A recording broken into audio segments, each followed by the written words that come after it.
Rolling. Let's see how she goes.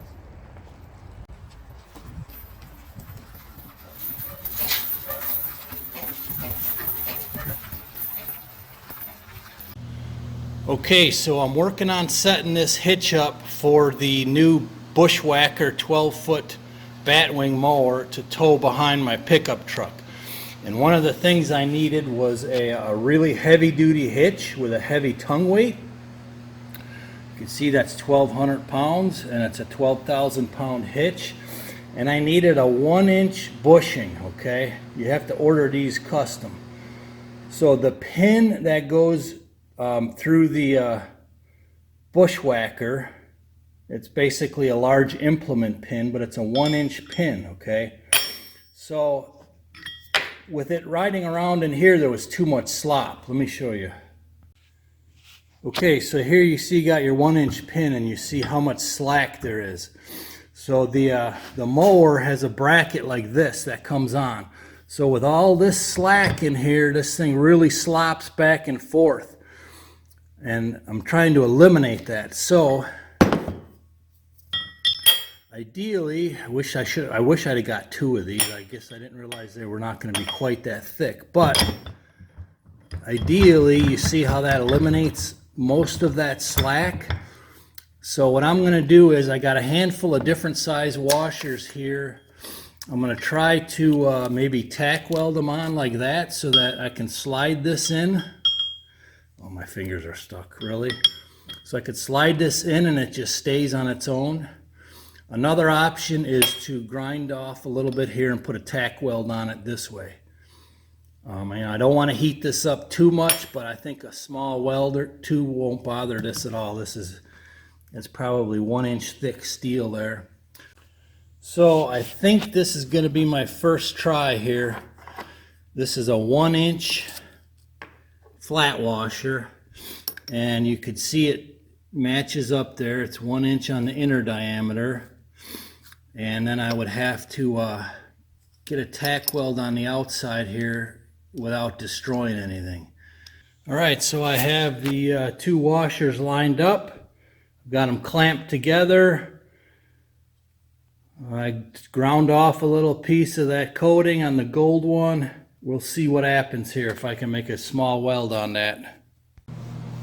Okay, I used a 7018 AC 3 or 5/32.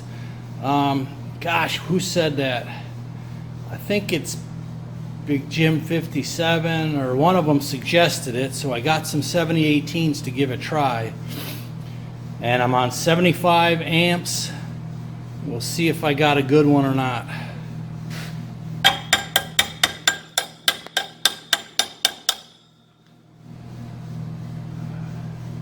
So this second side, I lingered just a smidge more.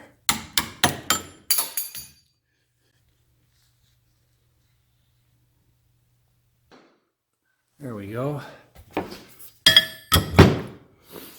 Now, perfect.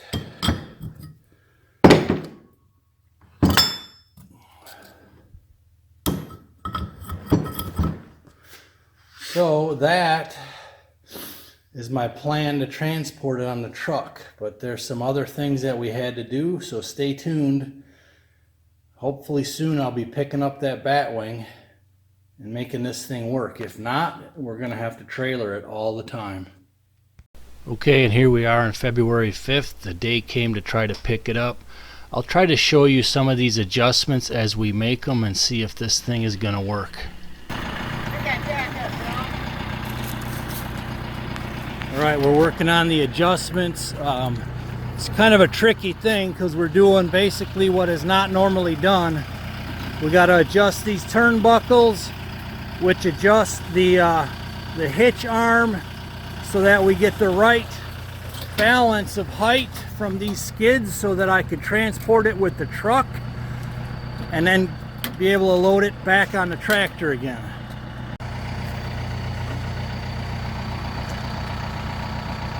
All right, you hit the block. I think you're in business. Oh, wow. That's what I mean. You're only in business an inch and a half on the ring.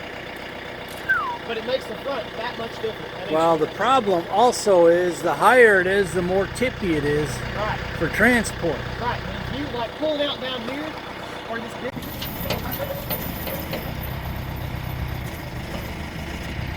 All right, we're getting all the pressure let down, and we think we got it adjusted, ready to go.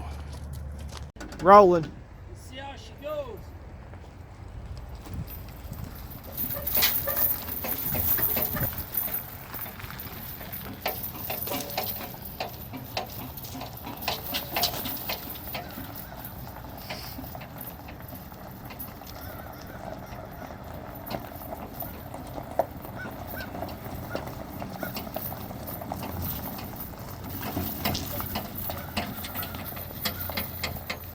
Okay, so this is the final inspection. I forgot my slow moving vehicle emblem, and I could get some battery operated lights or something, but it's not that long of a drive, so let's give it a whirl. Alright, so I'm transporting it. So far so good, no problems. I've had it up to like 46, 47, 35, you know, it kind of vibrates a little bit at certain speeds, and that's because of those foam filled tires. But it looks like mission accomplished. So if I need to go somewhere to bush hog or to bushwhack, it'll be one trip with the pickup truck and one with the trailer and the tractor and a dump truck. That's the best I can do with the situation that I've got. And until I have larger equipment, which I don't plan on getting any larger, this will work. Okay, made it to the driveway. The worst part of the whole trip was the daggone pothole on our dead-end road. Man, that thing hit that hard. I mean, I was going slow, but sheesh. All right, beautiful. Let's see if we can get it in here next to the Kubota. I think it'll fit. Let's give it a whirl.